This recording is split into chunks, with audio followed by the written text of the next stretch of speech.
Tuve que salir para grabar en mi equipo de nuevo. Bueno, empezamos entonces. Como les había dicho, las primeras computadoras, máquinas electromecánicas, todas están basadas en este modelo, que a su vez el modelo que ustedes conocen como von Neumann, ¿sí? Era otro científico que trabajaron junto a Turing para diseñar lo que sería la máquina de hoy en día, ¿sí? Por eso se lo llama el precursor de la informática moderna, porque todo está basado en eso, ¿sí? ¿Se acuerdan que era CPU, unidades de control y memoria? ¿Sí? En ese concepto está basado y sigue hoy en día basándose en eso, ¿sí? Eh, luego empezaron bueno, Alan Turing, como les comenté en la clase pasada, fue el que trabajó en la Segunda Guerra Mundial para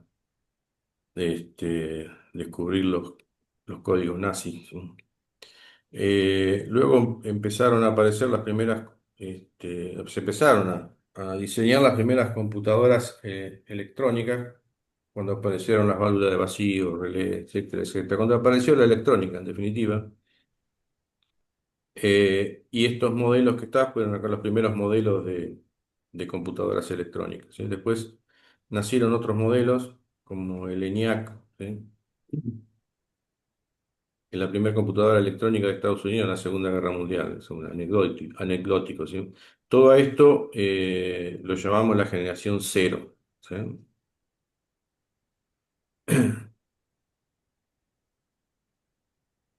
Solamente hacían cálculos numéricos, ¿sí? Se manejaban entre ceros y unos y se manejaba a través de registros, o sea, no tenía, ni siquiera tenían memoria RAM, como se conoce hoy en día, ¿sí? Eran registros de memoria. Bueno, depende de la cantidad de registros y la capacidad que tenía la computadora. Y en realidad no había, no había monitor, no había nada. Se manejaba todo con cables, ¿sí? Se iban conectando los cables de acuerdo al programa que uno quería implementar, ¿sí? Y solamente hacían cálculos matemáticos, ¿sí? Cálculos numéricos. Este, Bueno, lo que yo les había dicho el otro día, lo anecdótico de todo esto era que estas máquinas no tenían sistemas operativos, ¿sí?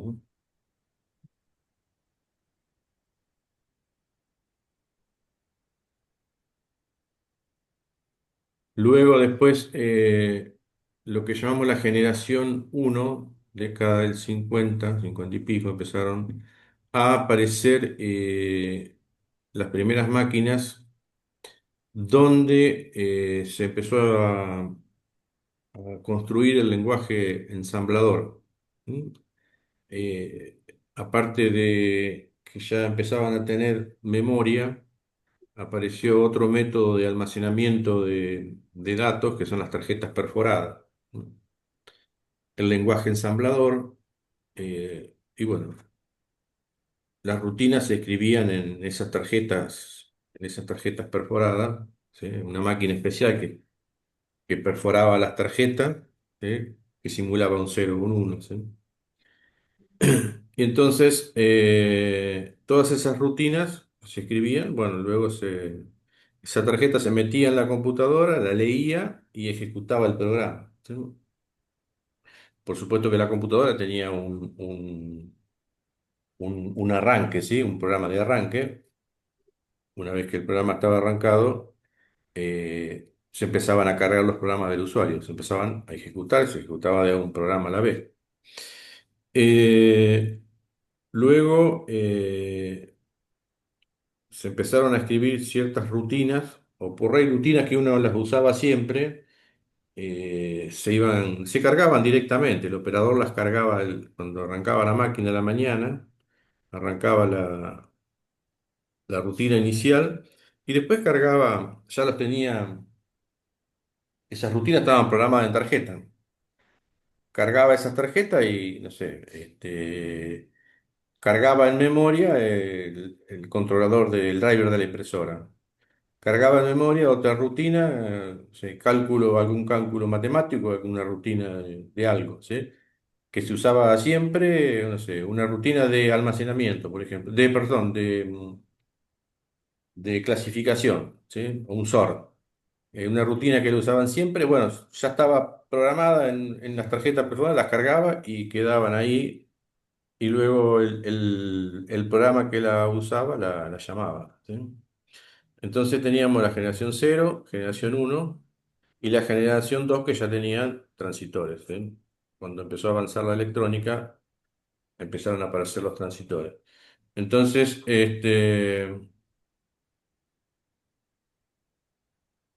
se cargaba la rutina inicial, se cargaban los controladores y a partir de la próxima dirección de memoria, ¿sí? Se cargaba la rutina del usuario, ¿sí? La ejecución del programa del usuario. Bien. Eh, este comentario que yo les había hecho el otro día, que la memoria era muy costosa y era muy preciada, más que nada si era valvular, ¿sí? Y otro problema que empezaron a tener era que empezaron a avanzar, como apareció el transistor, empezaron a avanzar los, lo- los procesadores, las memorias, ¿sí? Entonces,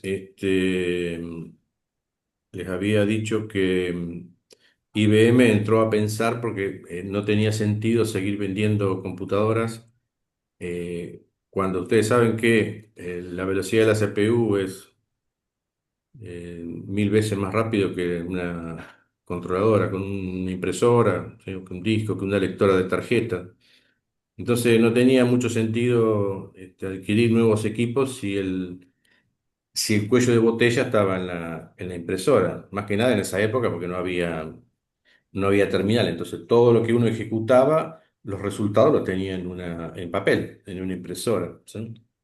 Entonces no tenía sentido la venta de equipos, ¿sí?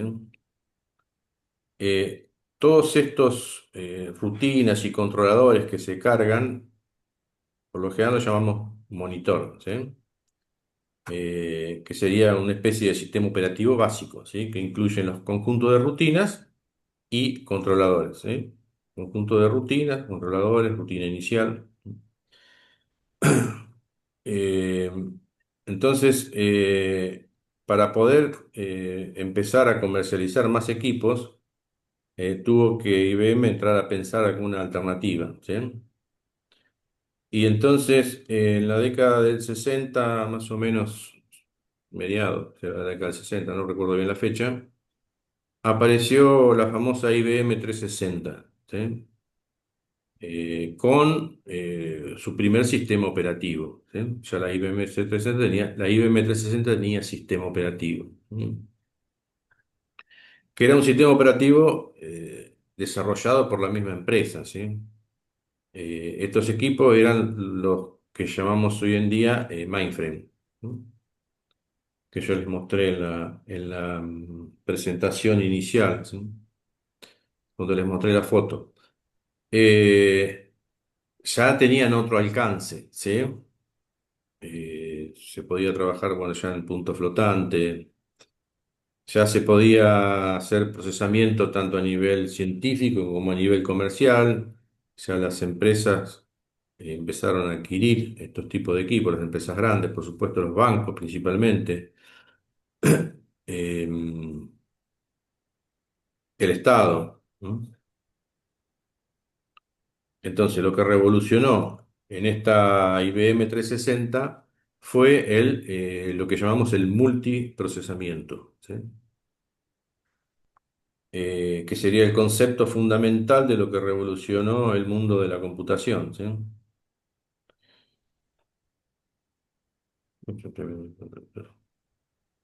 ¿Siguen viendo? Sí. Sí, sí. Bien. Sí, sí, seguimos viendo. El concepto nuestro para nosotros va a ser un poco sinónimo, ¿sí? Multiprogramación, multitarea, multiprocesamiento. ¿Eso qué significaba? tener varios procesos ejecutándose en forma concurrente. Siempre tener en cuenta que siempre había una sola CPU, ¿eh? Hasta que empezaron a aparecer los procesadores de doble núcleo, ¿sí? Si no, siempre se manejó con una sola CPU. Entonces, en ese momento la CPU controlaba los periféricos. ¿M? En este concepto nuevo nacen lo que se llama las unidades de control, ¿m? O lo que llamamos comúnmente como controladoras, ¿sí? Cada dispositivo externo, en este caso, por ejemplo, para llevar un ejemplo práctico y fácil, el disco rígido. ¿M? El disco rígido tiene una controladora, ¿sí? Antiguamente, el sistema operativo debía manejar el acceso al disco, a pesar de que tenía una controladora, el sistema operativo manejaba los accesos al disco y tenía los distintos algoritmos de búsqueda de la información dentro del disco. Eso lo hacía el sistema operativo. ¿Mm? Eso se dejó de usar ya hace muchos años. ¿Eh? Y hoy en día las controladoras manejan todo el acceso a la información. Entonces, la CPU, cuando está corriendo un proceso y ese proceso necesita un dato, se ejecuta una rutina en el sistema operativo, después vamos a ver cómo se llama, y le pide datos al disco. ¿Sí? Le pide datos al disco. Siempre la información que viaja del disco a la memoria RAM, siempre viaja en bloques de información, ¿sí? No viaja ni de a byte ni de a bit, viaja de a bloques de información. Eso más adelante lo vamos a ir viendo. ¿Qué quiero decir con esto? Las controladoras ahora tienen electrónica. Y si las controladoras tienen electrónica, pueden ejecutar instrucciones. ¿Estamos de acuerdo? Entonces, se produce un mecanismo de rotación de distintos procesos ejecutándose en la CPU bajo un concepto nuevo para ustedes que es el de concurrencia. O sea, varios procesos ejecutándose en forma concurrente. Para ustedes, bueno, para esa época era transparente, ¿sí? O sea, yo podría tener abierto un sistema y a su vez podría estar abriendo una planilla de cálculo y una planilla de Word y navegando en Internet. ¿M? Eh, Está bien que era mucho menos información la que se procesaba, pero en una computadora todos esos procesos estaban ejecutándose. Para mí es como si todo se ejecutara al mismo tiempo y no se estaba ejecutando todo al mismo tiempo, se estaba ejecutando en forma concurrente. ¿Por qué? Porque hay una sola CPU, ¿sí? Eh, si la CPU está corriendo un proceso, no puede estar corriendo otro, ¿sí? ¿Se entiende el concepto? Sí, Bien, entonces tenemos CPU, memoria y el canal inteligente, ¿sí? Que se comunica con el resto de los dispositivos. Entonces, cuando el proceso que está en ejecución necesita un recurso que está en un dispositivo o datos que están en algún dispositivo, digámoslo en criollo, le pasa la pelota al canal, ¿sí? Y el canal se comunica con el dispositivo. Como le pasa la pelota al canal, la CPU queda ociosa, queda libre. Entonces, ¿qué hace? Se carga otro proceso. ¿Eh? Si está el proceso uno en ejecución, el proceso uno necesita datos, leer una cinta, listo. le pasó la pelota al canal y el canal resuelve la comunicación con el dispositivo. Pero mientras se resuelve todo eso, entró otro proceso, el proceso 2 a la CPU y empezó a ejecutarse, ¿sí? Cuando ese proceso sale por algún motivo, entra el proceso 3. Bueno, y así van rotando los procesos, ¿sí? Proceso uno, proceso 2, proceso 3, proceso 4, 5, todos los procesos que haya en ejecución, ¿sí? Eh, entonces, se produce un mecanismo de rotación. ¿Pero por qué? Porque acá, en los controladores o en las controladoras que tienen estos dispositivos periféricos, se procesa información, ¿sí? Entonces, que ejecutan instrucciones en realidad. Entonces, al ejecutar instrucciones, no es necesario que todo lo haga la CPU, sino que ciertas cosas las hace el mismo periférico. Entonces va liberando la CPU y van entrando otros procesos de ejecución. ¿Quedó claro este concepto? Sí, claro. Sí, ¿Seguro? sí, sí, Seguro, ¿no? Bien. estoy seguro. Porque esto después se empieza a profundizar un poco. El esquema básico que vamos a ver es este. En- Vamos a ver cuando empecemos administración de procesos. Proceso nuevo que se crea, ¿sí? Va a parar a la cola de, bueno, vamos a suponer que es una cola esto, ¿sí? Una cola de listo, proceso uno se crea el proceso 2, todos van a parar a la cola, hay una cola de listo, de procesos listos. Eh, no es le llamamos cola, pero bueno, en realidad depende de cómo esté armada, no es una estructura tipo cola, como la que ustedes conocen, ¿sí? Es un conjunto, es un espacio de memoria donde van todos los procesos a parar ahí. Después, quién entra a ejecución, quién entra a ejecución, ya va a depender de otras cosas, ¿sí? Va a depender de qué algoritmo se aplique y cómo se planifica. Una vez que el proceso está en ejecución, bueno, pasa que necesita información, ¿sí? Y pasa a un proceso de espera, que sería pasarle la pelota al canal para que atienda lo que corresponde al dispositivo que necesita acceder. Entonces la CPU, al estar el proceso estaba acá, pasó a un estado. Este es un estado de espera, ¿sí? Es un estado de espera. En realidad el proceso está en alguno de estos dispositivos, ¿sí? Trabajando en alguno de estos dispositivos. ¿Sí? ¿Se entiende? Mientras está en alguno de estos dispositivos, como es mucho más lento que la CPU, acá, ¿qué pasó? Otro de los procesos que estaba acá entró a ejecución. Y este proceso puede ejecutar, va a pasar lo mismo, puede volver a la cola de listo, ¿eh? Por algún motivo, puede terminar, puede pasar otra vez al estado de espera porque necesita leer información de, no sé, de la lectora de tarjeta, por ejemplo. Entonces, este, mientras pasa eso, entra otro proceso a ejecución, ¿no? Entonces va produciendo un mecanismo de rotación de los procesos, o sea, lo que llamamos concurrencia, ¿no? Eh,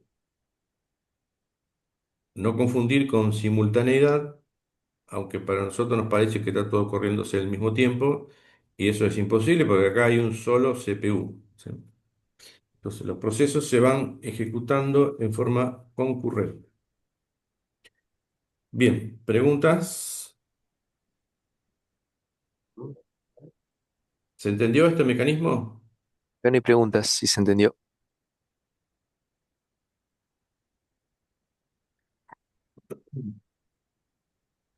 Entonces, el precursor de todo esto fue la IBM 360, ¿sí?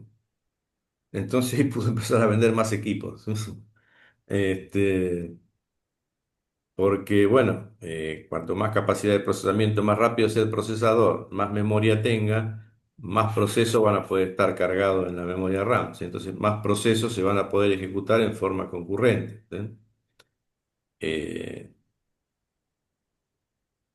Después, la impresora frena todo, pero bueno, todos los procesos que se están corriendo, se están ejecutando, salen, los listados que salen de esos procesos, todos esos listados que salen van a parar una cola.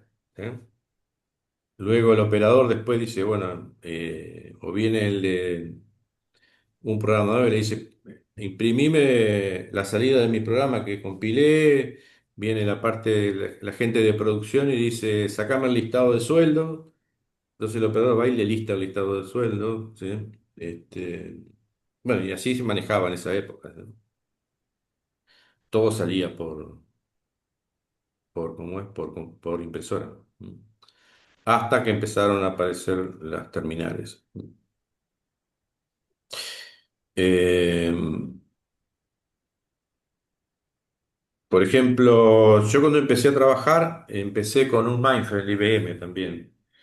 Y el primero de todos que me tocó trabajar, no tenía, tarjeta preparada no tenía, tenía disquete.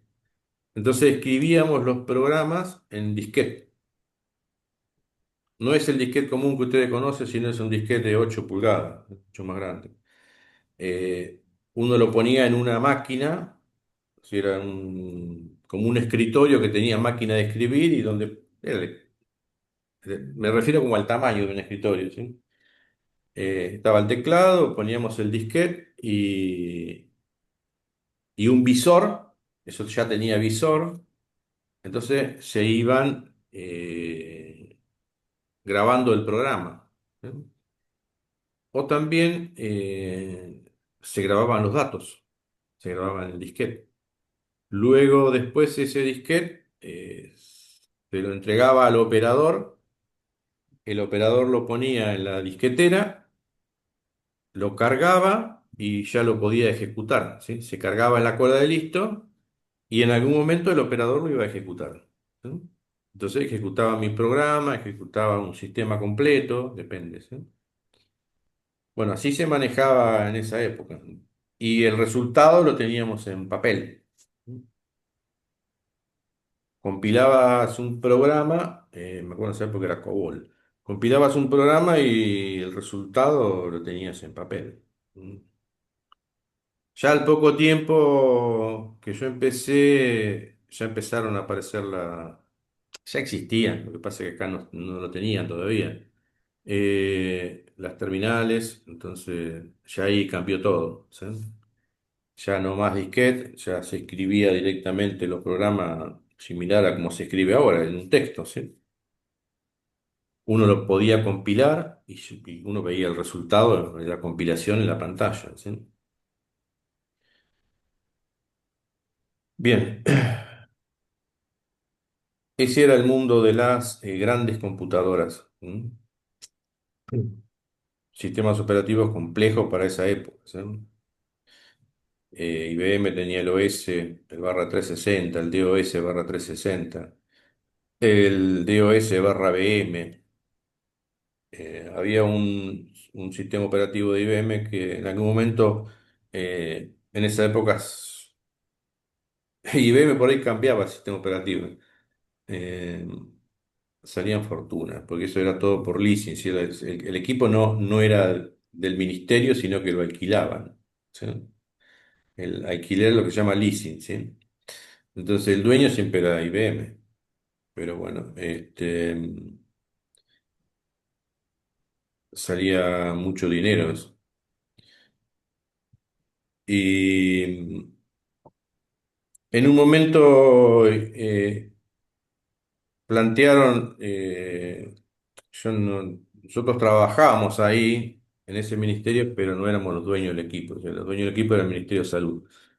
Este, Le plantearon de cambiar el sistema operativo y poner un sistema operativo que manejaba máquinas virtuales. Así que imagínense, en esa época ya existían las máquinas virtuales, ¿sí? Entonces, todos los organismos que trabajaban en el Ministerio de Salud tenían es como si tuviesen su propia máquina, ¿no? En realidad era una máquina virtual, le daban memoria, tanto espacio en disco. tantas particiones de trabajo y cada organismo se manejaba su sistema operativo, ¿sí? Eh, Similar a lo que es ahora, yo tengo una máquina, tengo un software de administración de máquinas virtuales, como es el VirtualBox, y ahí adentro hago máquinas nuevas, ¿sí? En ese momento, el sistema operativo era el mismo para todo. No había distintos sistemas operativos para cada organismo. ¿Se entiende? El sistema operativo era único, ¿sí? El central. Y los distintos organismos, todos tenían el mismo sistema operativo que se trabajaban basándose en ese, ¿no? Pero cada uno se administraba su máquina, sus librerías, ¿sí? Sus compiladores. Bien, eso para que vean que el concepto de virtualización no es nuevo, ¿no? Después de la década del 80 lanza la 4300. En esta fue una de las máquinas que yo trabajé, en la 4300, ¿no? Que primero vino con sin máquinas virtuales, después pasaron a máquinas virtuales, después volvieron otra vez a trabajar sin máquinas virtuales. Pasaban esas cosas, ¿sí? Pasó un año, 2 años, ocurría cambiar el sistema. Eso porque IBM sacaban nuevos sistemas operativos, y los había probado y los quería vender. Entonces venían y los vendían, ¿sí? Los actualizaban, por supuesto, había que poner plata encima. Ya en esa época entró en juego lo que se llama el sistema de comunicaciones, ¿sí? El IPC, comunicación entre procesos, ya sea entre procesos que están en una máquina o en distintas máquinas, ¿sí? Por lo general, en estos mainframe, los primeros mainframe, que lo empezaron a trabajar con redes cableadas, y muchas terminales. Las terminales se llamaban terminales bobas. ¿Por qué terminales bobas? Porque no tenía procesamientos, ¿eh? Todo lo que uno hacía en una terminal se ejecutaba en un único procesador central, ¿sí? Siempre había un único procesador central. Todas las terminales que estaban conectadas al equipo y todos los procesos que se corrían, ¿sí? Que estaban en la cola de listo, se ejecutaban en el procesador central. Ustedes después todavía no me avisaron nada de la máquina para que usen, porque ahí se van a dar cuenta ustedes que van a trabajar conectados a esa máquina, pero todo se va a procesar en ese servidor. Ustedes desde su PC se van a conectar a través de un cliente. Un cliente que tiene conexión segura contra el servidor, pero ustedes van a estar trabajando, haciendo script, procesando, pero todo el procesamiento se hace en el servidor. No se hace en su máquina personal, ¿no?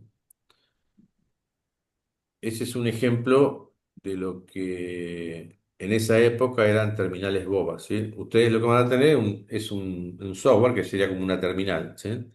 Se conectan con usuario y contraseña y todo el procesamiento se hace en el procesador central, en el servidor. Eh, Todo el tema de... Empezaron a aparecer los sistemas de tiempo compartido, ¿sí? Sistemas interactivos. Eh, por ejemplo, no sé, uno iba a un banco y estaba ¿cómo es? El cajero o alguien que lo atendía, por ahí estaba con una terminal, ¿sí? Y esa terminal tenía cargado un sistema, ¿sí? Ese sistema interactuaba con la persona que estaba trabajando, porque podía cargar los datos y uno iba a crear una cuenta, entonces cargaba los datos, le cargaba. le cargaba todo, es como que interactuaba con el sistema, que es lo que hacemos hoy en día trabajando con cualquier PC. Empezó a aparecer el tiempo compartido, pero la mayor parte del procesamiento era procesamiento batch. ¿No? La mayor parte del procesamiento era batch. ¿Mm? Eso significa que yo no corro procesos y no voy a obtener el resultado, no voy a obtener resultados intermedios, sino que el resultado final lo tengo cuando todo termina. ¿Sí? Se ejecuta un sistema, ¿sí? Y hasta que no termina, no tengo el resultado. Ese sistema puede incluir que se estén ejecutando varios programas, ¿sí? Un programa ejecuta una cosa, tira un listado, pasa a otro programa que modifica un archivo y así sucesivamente. Y, y eso obtengo el resultado una vez que terminó todo. Lo que pasa que para que eso suceda, yo tengo que usar lo que se llama el lenguaje de control de proceso, de trabajo, el JCL. Lenguaje de control de trabajo. Esto se usa en los mainframe, ¿sí? Esto se usa en los mainframe, ¿sí? Entonces, uno con ese lenguaje de control de procesos, uno programaba todo lo que quería ejecutar, ¿sí? Entonces le ponía un nombre y empezaba a escribir en la terminal, bueno, quiero ejecutar este programa, quiero que se ejecute de tal forma, este programa va a tener como archivo de entrada, le poníamos el nombre del archivo, como archivo de salida va a tener otro, va a leer cinta o va a sacar un listado, bueno, todo eso, después se ejecutaba otro programa, bueno, todo eso se programaba en ese lenguaje de control de trabajo. Y una vez que se programaba todo eso, si todo funcionaba bien, uno eso es como que lo compilaba o lo interpretaba, no me acuerdo bien cómo era eso. Si era interpretado, me parece que era interpretado, porque cuando uno lo ejecutaba le saltaba el error automáticamente, ¿sí? No había que compilarlo. Em, lo ejecutaba, bueno, si tenían una línea mal escrita, no funcionaba, ¿sí? Pero bueno, el resultado de todo eso lo tenía cuando el Show Control Language, cuando el JCLS terminó. Bueno, hoy en día lo más, como para que ustedes lo asocien, es lo que vamos a hacer en la práctica de sistemas operativos, ¿sí? Lo que tiene que ver con el lenguaje de scripting que tiene cada sistema operativo. Linux tiene su propio lenguaje de scripting, Windows tiene su propio lenguaje de scripting. ¿Y para qué se usa? Y en realidad se usa para programar cosas que son rutinarias, ¿sí? O hacer tareas de administración. Si yo todos los días tengo que hacer un backup, eh, no me voy a quedar hasta las 10 de la noche, a las 9 se van todos, y no me voy a quedar hasta las 10 de la noche para hacer el backup, ¿sí? Entonces, programo. Si es en un Mindframe sería un JCL. Si es en Windows o en Linux sería un scripting, ¿sí? Se programa un scripting donde hago toda la copia de todos los discos y de todos los servidores que quiero resguardar datos y los guardo en otro servidor de backup. Bueno, todo eso como lo voy a hacer todos los días, no voy a hacer todos los días lo mismo. Agarro, lo programo en un scripting y de última lo corro o lo dejo programado para que se corra a tal hora. Eso es lo que se hace habitualmente. Eh, y esos lenguajes de scripting, perdón, esos scripting En realidad son procesos batch, porque son procesos que se corren en forma diferida, ¿sí? O no, puede ser que no se corra en forma diferida, pero por lo general los procesos batch se corren en forma diferida, ¿no? Lo, Hoy en día en cualquier organización hay, calculo que más del 50% de los procesos que se corren son todos batch, ¿no? Son todos procesos diferidos. No sé, por ejemplo, a ver,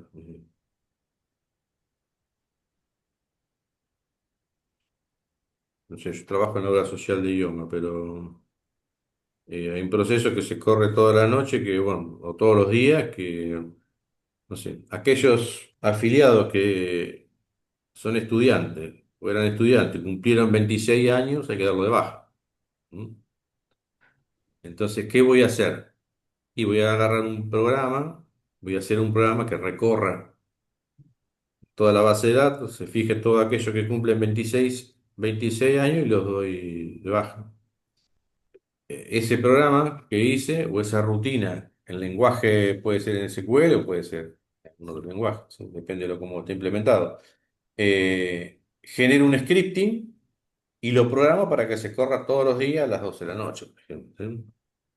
¿Se entiende? ¿Alguna pregunta? ¿Preguntas? Acá no hay preguntas. ¿Se entendió? Sí, se Sí. entendió. Yo al JCL se los nombro porque en realidad el JCL existe todavía, ¿sí? Hay muchos organismos que tienen mainframe y usan mucho el JCL para programar rutinas o sistemas para su ejecución en forma diferida. Entonces, cada vez hay menos mainframe, pero bueno, yo se los nombro para que lo sepan, ¿sí? Que eso existe y que se usa, ¿sí? Eh, en muchos organismos, por ejemplo, nosotros ya en el año 2000 dejamos de trabajar con el MindFrame del Ministerio de Salud y todos los procesos, todos los sistemas se pasaron a correr en servidores. ¿Mm? Que ya el servidor en realidad es una computadora más grande, digámoslo, en criollo, como para que se entienda, ¿sí? Y todos esos sistemas se tuvieron que tocar algo o reprogramar para que funcionen en servidores, ¿no? Ya el JCL ya no lo teníamos más, ¿eh? Hubo que armar scripting en Windows para que esos sistemas se ejecuten, ¿sí? Bien,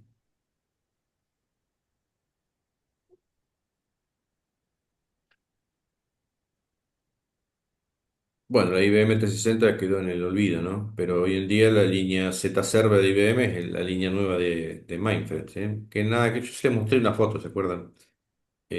Lo van a ver en la primera presentación. Ahí había un rack, que en realidad era un Z-Server de IBM, que tiene la eh, propiedad de ejecutar muchas transacciones, ¿sí? Millones de transacciones por segundo. Entonces, y a su vez tiene todo el ambiente preparado para trabajar con sistemas de la época de la década del 80, ¿sí?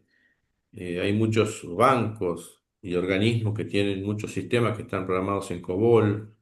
Hay muchos sistemas que están trabajando sobre una base de datos que ya se dejó mucho de usar. Era una alemana llamada Davas. Se programaba con un lenguaje propio que se llamaba Natural.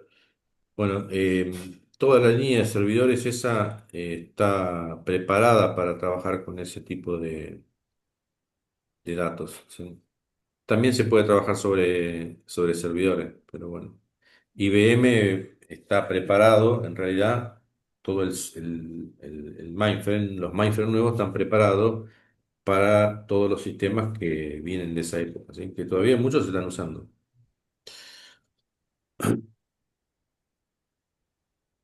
O sea, se trató de matar a Manfield, pero todavía sigue vivo. Lo que pasa es que hay muchas empresas, muchos bancos, que no se animan a migrar. Tienen miedo de migrar y que las cosas dejen de andar. Eh, Arba, por ejemplo, en la provincia de Buenos Aires, tiene Mindframe. Y Arba todavía está trabajando con la base de datos Adabas y los sistemas programados en Natural. Nosotros en el Ministerio de Salud también trabajábamos con Adabas y Natural, pero bueno, ya migramos todos los sistemas a un motor de base de datos más nuevo, ¿sí? Como el SQL Server. El, y bueno, Arba, por ejemplo, sigue trabajando con esa base de datos todavía porque todo lo que es renta, todo lo que es el impuesto inmobiliario, tienen todo hecho en eso. Y nadie se anima a sacar eso. Este, Porque eso si algo anda mal, es pérdida de dinero, ¿sí? Pérdida de recaudación. Entonces nadie se anima todavía. En algún momento lo van a tener que hacer, supongo. Porque ¿cuál es el problema que tienen o que están teniendo ahora con todos esos sistemas? Son sistemas que vienen de la década del 80, 90. ¿Qué se imaginan ustedes los problemas que están teniendo?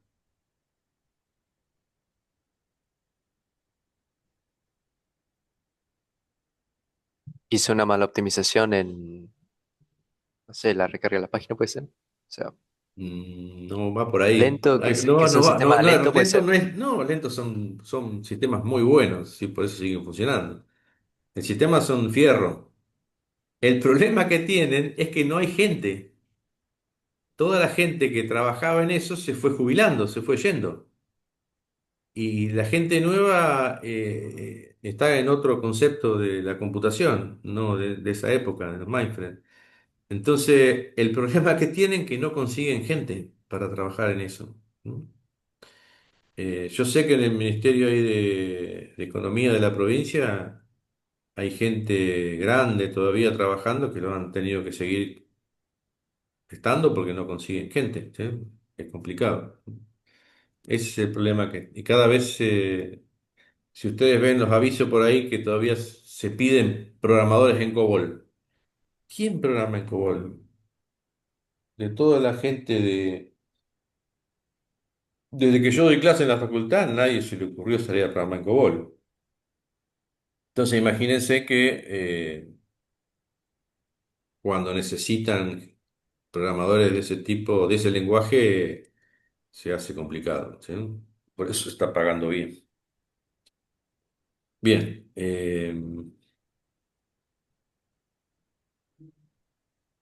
entonces la computación, estamos bien. Se dividió en tres grandes grupos, ¿sí? Los que son los mainframe, los que son las mini computadoras. Mini computadoras la época del 70 más o menos, ¿sí? Empezaron a aparecer mini computadoras, ¿sí? Que se podían poner prácticamente arriba de un escritorio, tenían su impresora. Este, las primeras por ahí eran este, computadoras que no tenían sistema operativo de ventanas, ¿sí? Sino que era un sistema operativo en texto.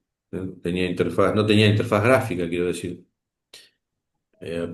Apareció en esa época el sistema operativo Unix. En definitiva, ese sistema operativo se empezó a gestar a partir de esas minicomputadoras, creo que la PDP-11 por ahí. Se empezó a gestar y a armar, no, perdón, el lenguaje de programación C, me refiero a eso, me refería. Eh, en su comienzo, el sistema operativo Unix estaba escrito en lenguaje ensamblador, ¿sí? Después A medida que fue avanzando, se empezó a escribir en lenguaje C. Y hoy en día los sistemas operativos, tanto Linux como Windows, están escritos en C. C o C++, C Sharp, alguno de esos, pero todo relacionado con el lenguaje C.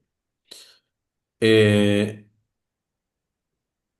por supuesto que esta mini computadora no era algo que podía comprar cualquiera en esa época, ¿sí? Eran muy costosas. Las empresas chicas que necesitaban sí o sí, por ahí las tenían que comprar, pero no era algo que iba a tener en una casa una mini computadora. Hasta que empezaron a aparecer las microcomputadoras o las llamadas hoy en día PC. Antes de que apareciera la IBM con su PC, hubo muchos modelos de microcomputadoras, ¿no? La Sinclair, Commodore, la Apple, este, la mayoría eran. Algunos tenían un lenguaje de programación que era el BASIC, ¿sí? Entonces algunos podían armar algún sistemita, ¿sí? Pero la mayoría de esas máquinas la usaban para jugar. Entonces, no tuvieron mucho éxito.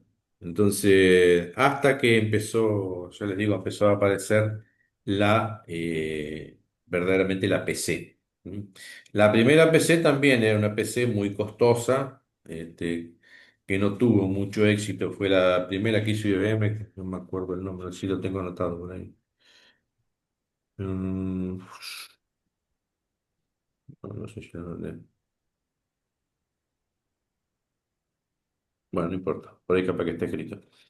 Este, Empezaron a entrar al mercado fabricantes de microprocesadores, ¿sí? Intel, Zilog, Motorola, todos fabricantes de computadoras. Intel con su 8080 de 8 bits. ¿Sí? Después el que se puso en la primer PC, digamos, la que realmente fue la primer PC. Ya empezó, se puso el procesador 8086, ¿sí? O 8088, que era de 16 bits. Entonces, en esa época empezó la revolución de lo que eran las computadoras personales, ¿sí? La famosa PC de escritorio. Se-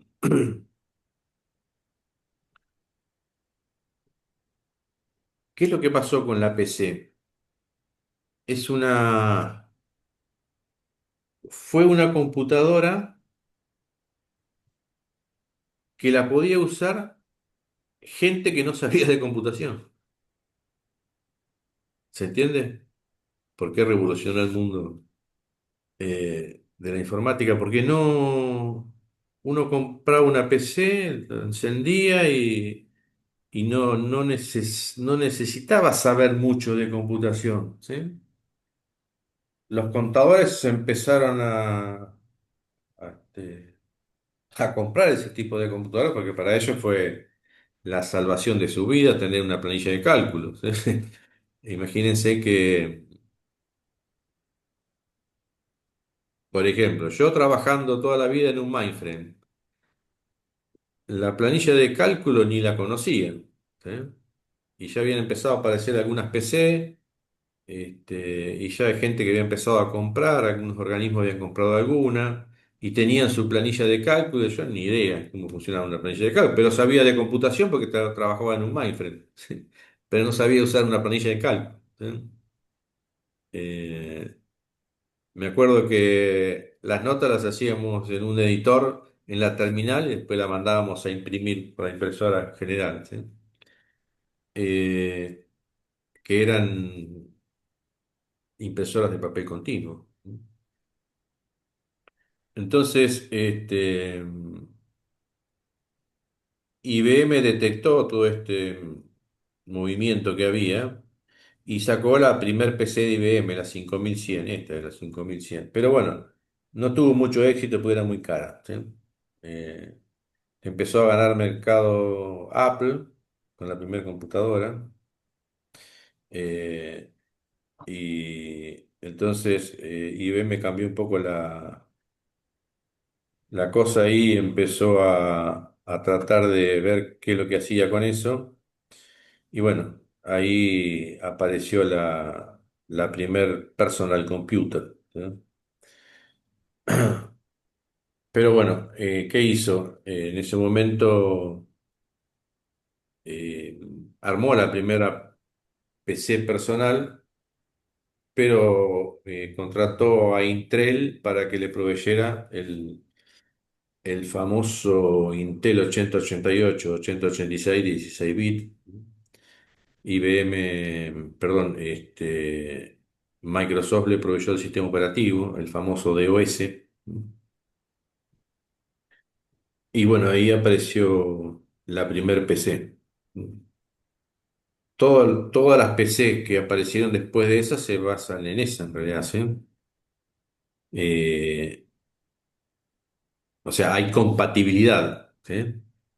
Lo que pasa es que la compatibilidad se va perdiendo, aunque se puede ir resolviendo de alguna manera, pero la compatibilidad se va perdiendo porque pasamos del 16 a 32 bits, de 32 a 64 bits. Entonces, ya los programas de algunos no empiezan a funcionar. Pero bueno, si yo tengo una PC de hoy en día con la que estoy dando clase, yo puedo ejecutar sistemas que están en 32 bits, no tengo problema. Pero no puedo ejecutar cosas en 16 bits. O sea, ahí no tengo chance, ¿eh? Lo tengo que resolver de otra forma. Bueno, IBM escribió, perdón, Bill Gates escribió el famoso MS-DOS, ¿sí? Que lo metió en todo el mundo, ¿sí? Lo metió en realidad todo el mundo porque cuando se lo vendió a IBM, se lo vendió con la condición de que lo iba a poder comercializar en otras marcas. Ya se dio cuenta que iban a aparecer otras marcas de PC, de escritorio. Entonces, se lo vendió más barato, la gente de IBM estaba contenta porque se lo vendió barato, pero eh, después lo hizo masivo en todas las PC. ¿Por qué? Porque empezaron a aparecer otras marcas, como HP, Compaq. Entonces, todas esas tenían sistema operativo. Algunas de OS de Microsoft, otras de OS de otro fabricante que era Digital y de otro que no me acuerdo el nombre, ¿no? De la otra empresa. Pero la mayoría empezó a meter el famoso MS-DOS. Y bueno, cuando IBM tenía casi todo el 80% del mercado, aparecen los otros fabricantes, Compaq, HP, etcétera, etcétera. Después empiezan a aparecer las redes de PC, empiezan a aparecer servidores. Por supuesto que los servidores ya tenían otros sistemas operativos, eh, específicamente más que nada para servidores. Años más tarde, bueno, esta era una empresa importante, Compaq, desarrollaba los PC, servidores de muy buena calidad. Nosotros teníamos varios servidores Compaq. Me acuerdo que uno lo tuvimos encendido como 17 años, creo, lo prendido. Este, Me acuerdo que un día apagamos uno, no sé por qué, porque ya estábamos migrando cosas a servidores nuevos. Cuando lo fuimos a prender, no prendió más. No sé qué le pasó. Pero daban los 365 días del año prendido. Aparecen otros sistemas, entre comillas, sistemas operativos para redes, ¿sí? Como Lantastic, Nobel. En realidad, Nobel uno lo veía como un sistema operativo que administraba todo lo que era la red, usuarios, equipos, etcétera, etcétera, pero necesitaba abajo un sistema operativo para funcionar. Por si no funcionaba con el DOS. Uno instalaba el DOS como primer sistema en el servidor Y luego el Nobel lo que tenía era la capacidad de poder administrar el resto de la memoria. ¿Eh? Porque el DOS solamente trabaja con poca memoria, ¿sí? Más de 1 mega de memoria no podía haber. Entonces, ya estos sistemas lo que tenían era poder manejar el resto de la memoria. ¿Sí? Después aparecieron los sistemas operativos de ventana, como el 3.1, el 3.11, que esos sistemas operativos 3.1 y 3.11 de Microsoft también necesitaban abajo el sistema operativo de OS. ¿Sí? Eh, Primero se instalaba el DOS, después se instalaba el sistema operativo de ventana. ¿No? O sea que todo funcionaba en base al DOS. Pero bueno, la ventaja que estos sistemas operativos de ventana ya eran multitarea. ¿Sí? Entonces tenemos tres grandes familias, ¿sí? IBM, con los mainframe.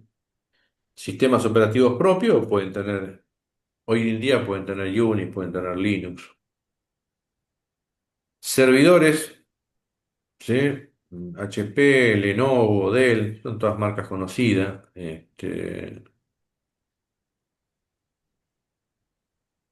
En la mayoría de los casos se trata hoy en día de ir a un sistema operativo open source, ¿sí? Como Linux.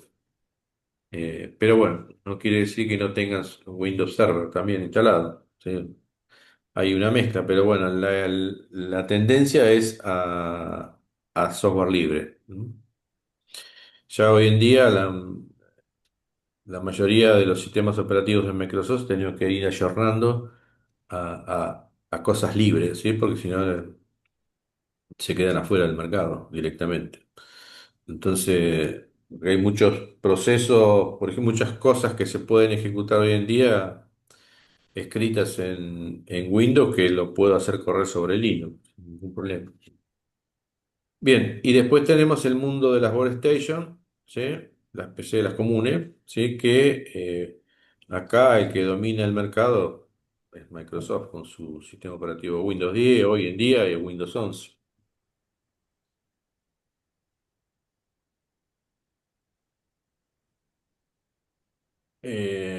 Bueno, esto es un pantallazo, a ver si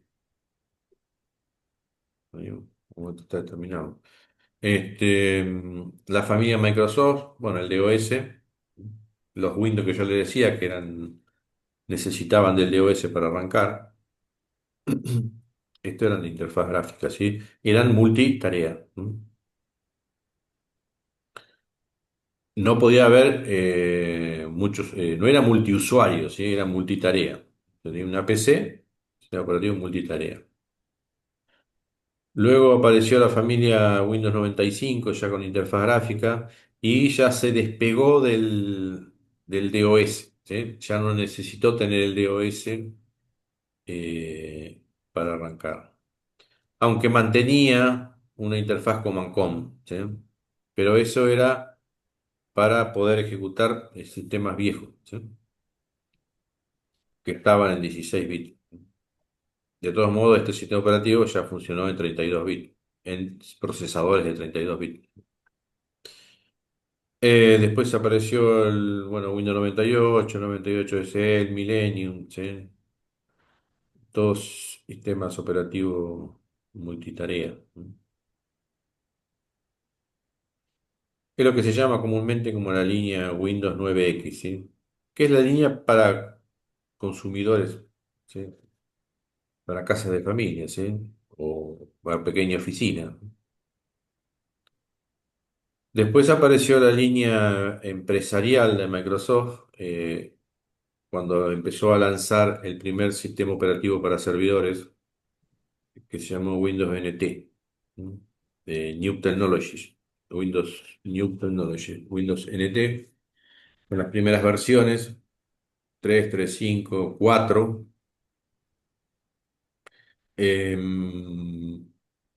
empecé a usar directamente la 4, las otras no las conocí, estas otras versiones, pero las primeras versiones tenían algunos problemas que el Microsoft tuvo que salir rápidamente a solucionarlo, porque era un sistema operativo de 32 bits.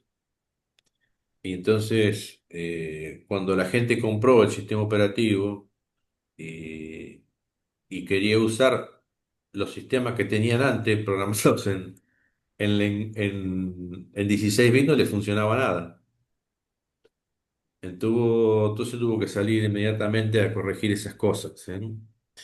Y cuando uno abría una pantalla de CMD, en realidad lo que estaba haciendo era abriendo un espacio, una especie de máquina virtual que me permitía a mí correr sistemas que estaban hechos en 16 bits. ¿Se entendió? Sí, se Cualquier duda me entendió. pregunta, ¿eh? Bueno, siguió con las versiones 2000, ¿sí? Ya se empezó a trabajar en modo protegido, ¿sí? El sistema de archivo pasó de FAT32 a NTFS, que ya es un sistema operativo que tiene mucho más seguridad. Había redes de información, se podían definir usuarios, etcétera, etcétera, etcétera, ¿no? Después, en algún momento, Windows cambió y es como que agrupó estos dos en un solo sistema operativo que es el famoso Windows XP, ¿no? Y a su vez lanzó aparte la línea de servidores, ¿sí? Entonces apareció el Windows XP, ¿sí? Apareció el Vista, el Windows 7, Windows 8, Windows 10, ¿sí? Con la línea empresarial y consumidores comunes, ¿sí? Lo que ustedes conocen hoy en día, ¿sí? Y a su vez,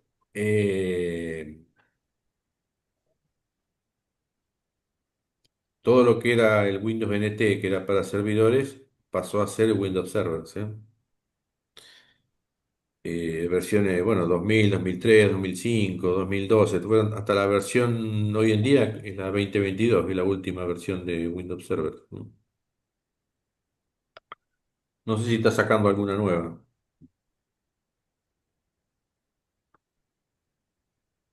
Nosotros en mi trabajo estamos un poco atrasados, estamos usando la 2016, ¿no?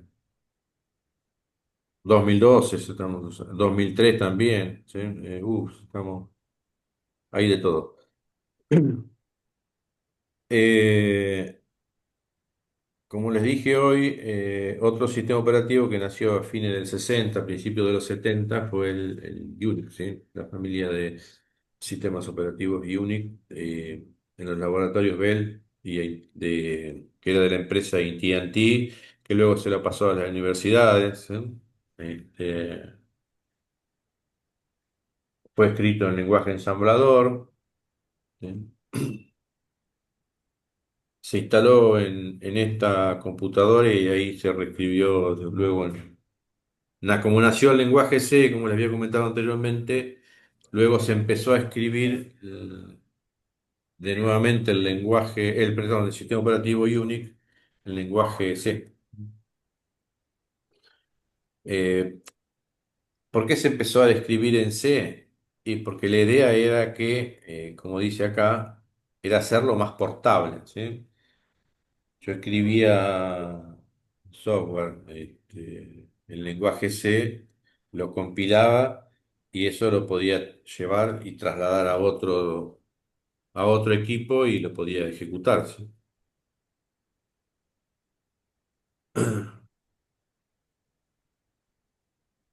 Creo que la familia Unix la sigue comercializando Santa Cruz Operation, sí, es una empresa. No estoy muy seguro, pero cualquier cosa lo googlean. Me parece que sigue siendo esa misma empresa.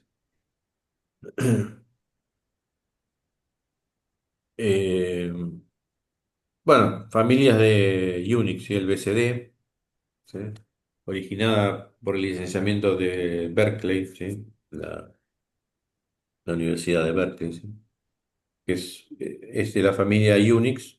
Este BCD es un sistema operativo que es de la familia Unix, ¿sí? Se puede usar actualmente, se usa en servidores también se puede usar. Ike, que es de IBM, eh, Xenix también lo adquirió Microsoft. Y después tenemos el proyecto GNU de Richard Stallman, ¿sí? Para hacerlo al sistema operativo Linux totalmente libre, ¿sí? Cuando lo escribió el Linux Torvald, ¿sí?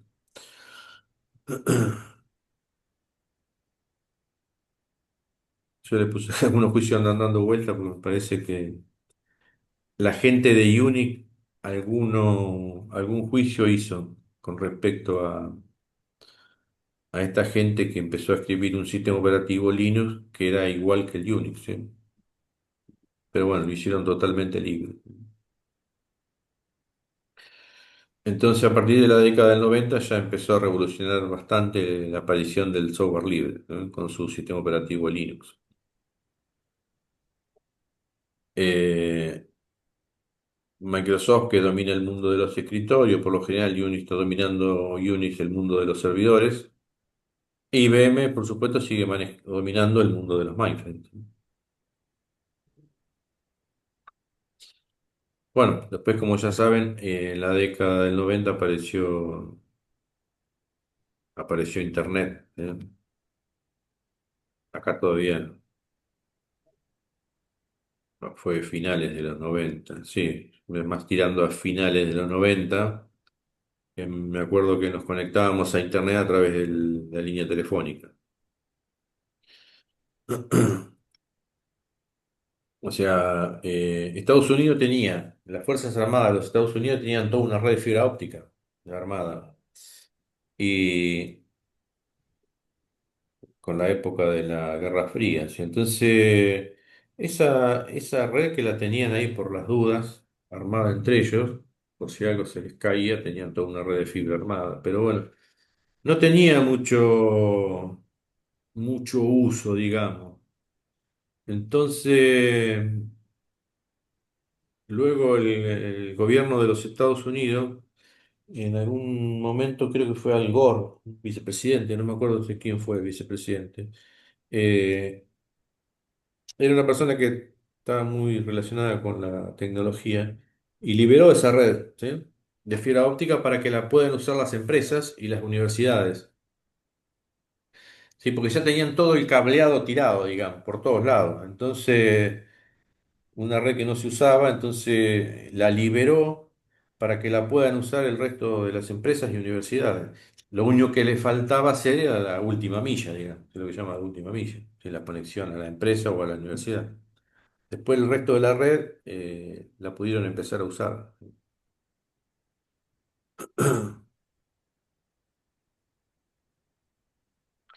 Bueno, ya sabemos a dónde fue a parar el uso de Internet, ¿no?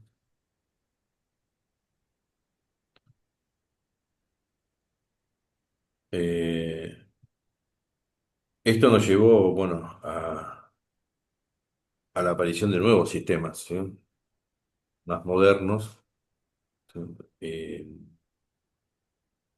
y cuando apareció el celular, por supuesto, más aún todavía, ¿sí?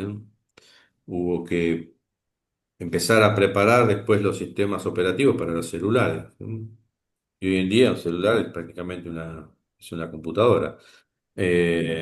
Y todos saben que en realidad los sistemas operativos de los celulares están basados en Android, que es Linux, o el otro de la manzanita, que es de Apple, que es basado más en Unix o BCD. Pero bueno, se basan en más o menos lo mismo, ¿sí?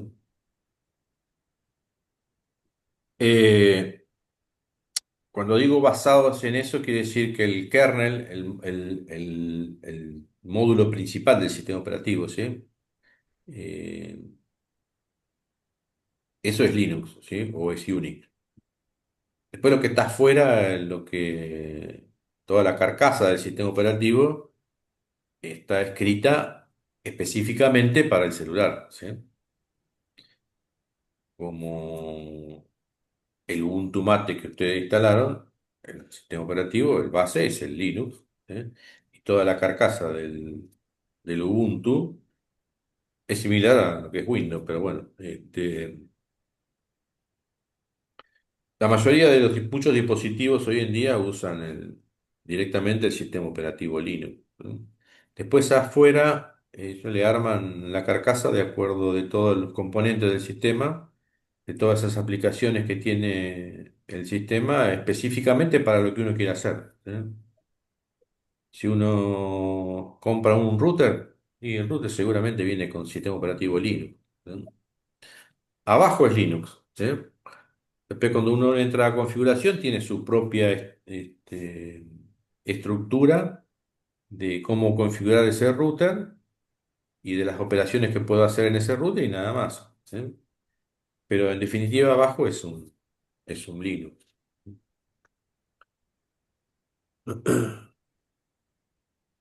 Bueno, lo que les comenté recién. En fin. ¿Alguna pregunta? No, acá no hay ninguna pregunta. No, Luis, estamos bien.